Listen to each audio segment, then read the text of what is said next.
lot of nuts! Moshi motherfuckers, and welcome back to SumitoMedia. I'm your host Sumito. Let's take a look at some media. It felt so good on paper, but it just feels cringe to say out loud.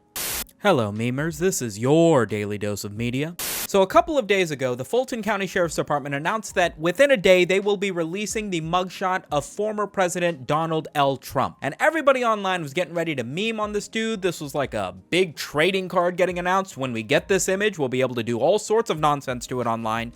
But personally speaking, I was thoroughly concerned. When it comes to Donald Trump, I feel like I don't know what words mean anymore. And this feels like another one of those situations. You remember when he got impeached? I was one of the people that was like, oh no, impeached? Does that mean we don't have a president anymore? And then everybody around me was like, actually, Schmidt, impeachment doesn't mean that he's being removed from the Oval Office. He's still gonna remain president. And I was like, I thought when you got impeached as a president, you weren't president anymore, but okay, fine. I guess I gotta work on my vocabulary. And then later in life, I heard that Donald Trump was indicted for something. And I was like, indicted? That's a criminal word, right? Does that mean he did a crime? Is he going to jail? Actually, Schmidt, indictment only means you're being accused of a crime. Also, he's not a flight risk, so he doesn't need to spend any time in jail. And I was like, okay, all right, fine, you got me on that one. But now his mugshot is being released, and I'm pretty sure you only get a mugshot in a prison when you're going to jail. Like, is this not the same thing as the Barbie movie? I'm scared to make assumptions at this point. Somebody who knows this better than I do, what the f is going on? I'm joking, obviously. I know you're already halfway through writing a 6-paragraph long comment under this video explaining the nuances of the Donald Trump trial to me. I don't care. Like many people, I absorb all of my information about mainstream news directly through the memes that people make online, which I then share with you through these videos.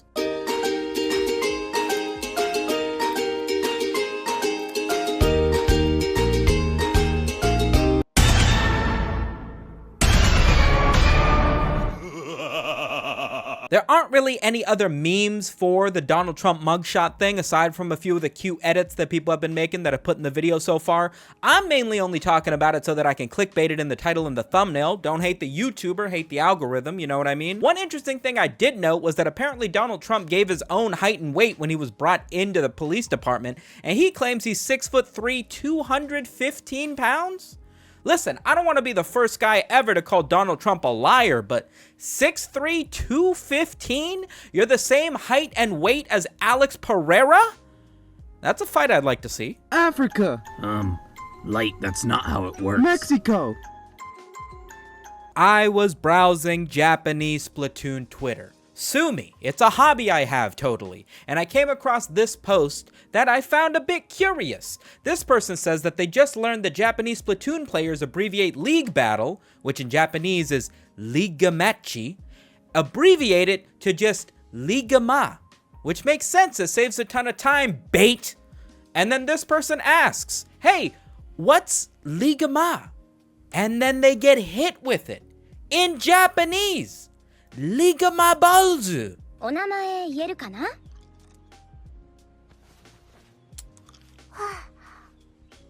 Ligma. Ligma? Ligma balls. Transition! You guys remember that episode I did on China sucking rocks? The rock-based dish in China where they grill rocks with spices? And we all collectively thought, I imagine, I can't read your mind, wow, China, this might be the stupidest dish. No, it's not. A new kind of snack have been gaining popularity on Chinese social media. Known as grilled ice, the snack is made by grilling ice over fire and covered in sauce and spices. The form of ice can range from conventional ice cube to frozen water bottle or even icicle. The snack is said to be popular in northern part of China. It can be eaten both hot and cold as long as it's done before it melts. The strange dish is seen as a gimmick for tourists, with many wondering who would eat it. Why are we grilling the ice? Why are we grilling the ice? You remember what I said about the rocks? Where I was like, why are we cooking the rocks? You're not extracting any flavor out of them. You're just adding spices to rocks. It feels like you're doing more work for no reason. I could not double down on that sentiment anymore with this additional dish.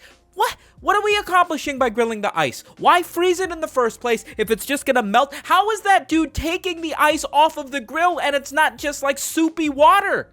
Is this not just long form soup? You could boil the ice and add the spices and make a soup, and that would be a more cohesive dish. What? I'm losing my mind. I'm losing my mind. Hey, grill man. Hey, grill man. Yeah, could I get a fresh thing of the flavored ice, please? My ice is cold.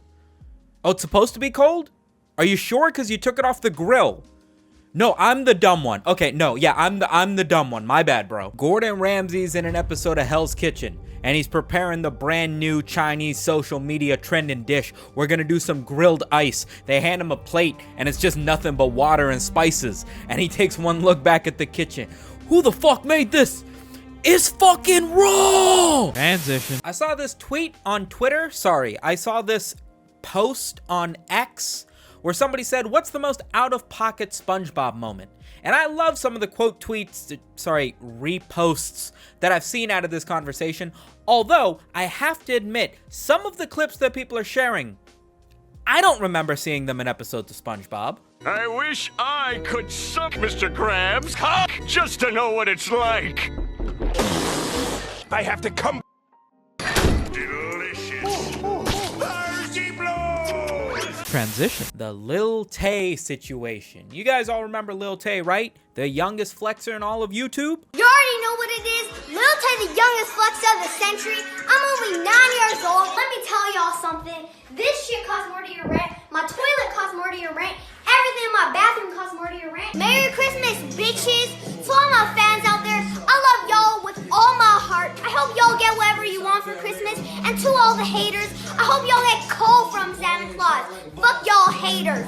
Merry Christmas! If you guys don't remember the entire story of Lil Tay, don't worry, I'll remind you, it's sort of in the job description. Like 5 or 6 years ago, Lil Tay became viral online because of the clips that I showed you previously, alongside dozens of other examples of her flexing her unbelievable amount of wealth. Penthouse suites, crazy amounts of cash, exotic cars, all at the age of 9 years old? How could it be possible? Newsflash, it was not. It was later revealed, if I'm remembering correctly, that Lil Tay's mother was a real estate agent, and because of that, her and her brother, who was the one sort of coaching her through these lavish performances of flexing and wealth showy offiness is a word, don't worry, where they would go into like clients' places and like they had the keys to penthouses and other luxury expensive residences that they could then flex and make fun of you for your rent affording only as much as their toilet. The story would progress with one of the later most viral points of it being that evidently Lil Tay got her mother fired because her mother was a real estate agent and her brother, who were making these online viral videos,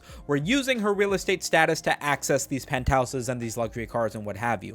Further developments reveal that that wasn't actually the case. Her mother seemingly resigned from her position as a real estate agent in Vancouver because her boss, her mother's boss, found out that she had borrowed his car to be able to post on their Instagram, this big expensive Mercedes. Her mother had gotten her boss's car keys, asked for permission, but didn't say that she was using it for her 2 million follower daughter to post on her Instagram, alongside not sharing the fact that she was using these clients' open houses and stuff for them to be able to make these Instagram videos, which is only important to note because that means not only is Lil Tay, this little 9-year-old girl making these videos online, being coached and scripted on what to say and how to act in these videos by her brother, but seemingly her parents, at the very least her mother, also had some hand in allowing her to do this, forcing her to do this, however it turns out. Bullet points for the rest of this, because the story's kind of long because it's over the course of like 5 years. Lil Tay would go completely radio silent in like 2019.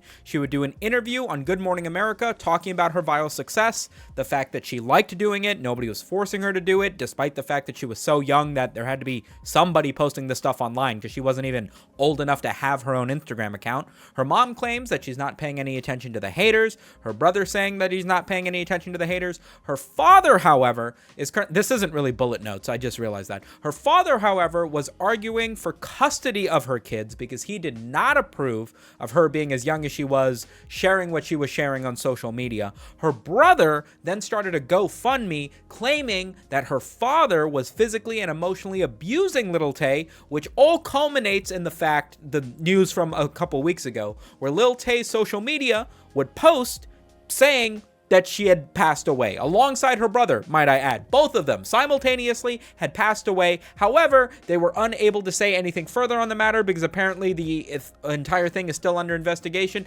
This happened. The situation's all kind of murky, and everybody was already kind of skeptical. Obviously, at the time, rest in peace, Lil Tay was trending on Twitter because everybody was talking about this random post on her Instagram story that seemed to say that her and her brother had passed away after being completely radio silent for like multiple years at this point. With hindsight being 2020, we all know that this isn't the case. Lil Tay would go on TMZ within 24 hours to let everybody know that she had not passed away. Her brother, in the post that you can see behind me, said that they don't have access to that Lil Tay Instagram account anymore. It was evidently compromised by a third party. They are still in a legal battle, so they're both alive, to the surprise of basically nobody, because I don't think too many people took this super seriously. Obviously, if it happened, rest in peace, you know, two young kids just flexing on the internet. Nobody's celebrating the fact that they might have passed away, but it turned out to be fake. I'm wondering how I'm supposed to address stuff like this, because this was like big trending news when it was happening 2 weeks ago. I didn't report anything on it 2 weeks ago because I was busy with IRL stuff, but like if I had reported on it 2 weeks ago, people would care. You know what I mean? Like right now, you guys are probably like, Smet, why are you talking about this, man? This is like old news. And it was, but like when it was old news, it wasn't real. None of this was true. You know what I mean? Now that I have all the facts and information, I can do an actual, hey guys, here's what actually happened, but nobody cares about it anymore. So like, should I just be wrong and be on time? Or should I be late and then I still get stuff wrong even when I'm late? So maybe, I don't know. Bob, can I get a glass of water? Outside of the last few videos I did on MrBeast, in casual conversation, I never call him Mr. Jimmy Beast. I always call him Miso Beef.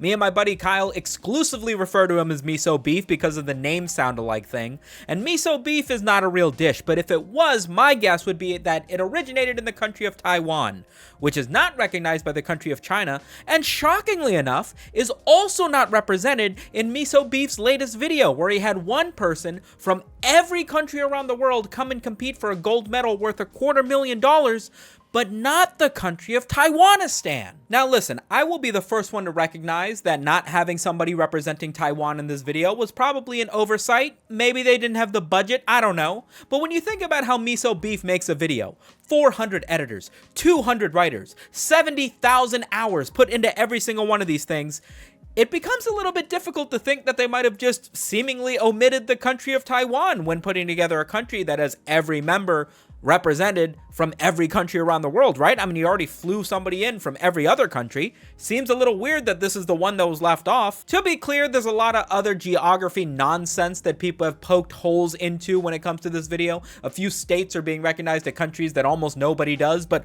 obviously the biggest one we're focusing on is Taiwan. If you guys remember correctly, the whole reason we were memeing on John Cena and his apology to China is because he acknowledged Taiwan by name when doing press for the Fast and the Furious movie. Such a big deal to his Chinese audience and fans and the Chinese money he was receiving that he became the face of Chinese shill and American Hollywood production, and the Bing Chiling meme came to life. I find it tough to understand how as many people have looked over this video, the number of people that work on this video, nobody sat down and went, hey, Miso Beef, you kind of forgot Taiwan, and that's kind of a big deal? I think it was on purpose. For no reason other than it's convenient for me to add on to, because that way I can conspire. But Miso Beef does a lot of views on his videos. If you told me that that was being fueled by the country that's got the most people on the world, I think it's plausible. I got a way to prove it. Somebody who has more time than I do, make your own video where you have somebody from every country compete and you include somebody from Taiwan. If your video gets less views than Miso Beef, I think he's getting some dongs on the side, you know, some yen on the side. What does China use for money?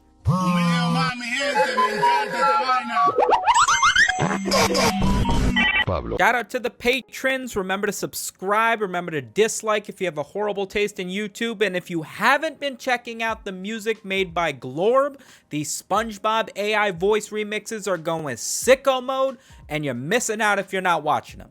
I'll catch you in next week's video. Peace. Cut a bitch off like the hash slinging slasher. Tearing pissed off to